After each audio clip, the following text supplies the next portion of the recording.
महाराष्ट्र से इस वक्त बड़ी खबर आ रही है। महाराष्ट्र में एक बार फिर से किसान की लाचारी और सिस्टम में मक्कारी देखने को मिली है। महाराष्ट्र में मौसम की मार और सरकारी तंत्र की बेजारी ने किसान को रोने पर मजबूर कर दिया। मामला पालघर जिले से सामने आया है। एक किसान को बेमौसम बारिश के कारण फसल के नुकसान के लिए राज्य सरकार ने सिर्फ ₹2.30 का मुआवजा दिया है।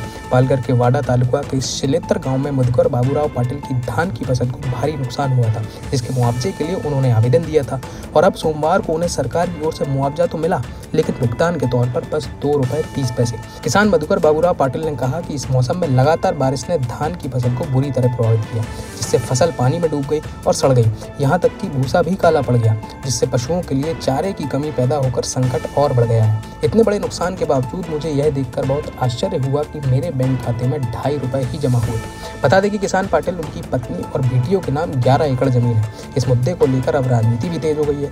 शिवसेना युवती प्रमुख उद्धव ठाकरे ने प्रेस कॉन्फ्रेंस में किसान पाटिल की दुर्दशा का जिक्र किया।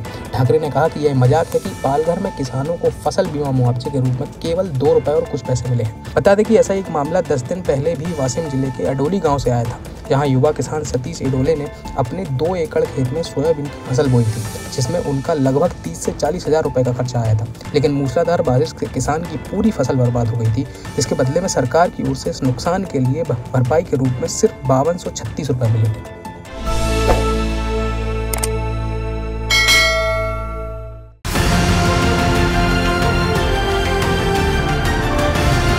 किसान तक, किसान तक, किसान तक, किसान तक, किसान तक, किसान तक, किसान तक। खाना है तो उगाना है, खाना है तो उगाना है, किसान तक, खाना है तो उगाना है। किसान तक, खाना है तो उगाना है।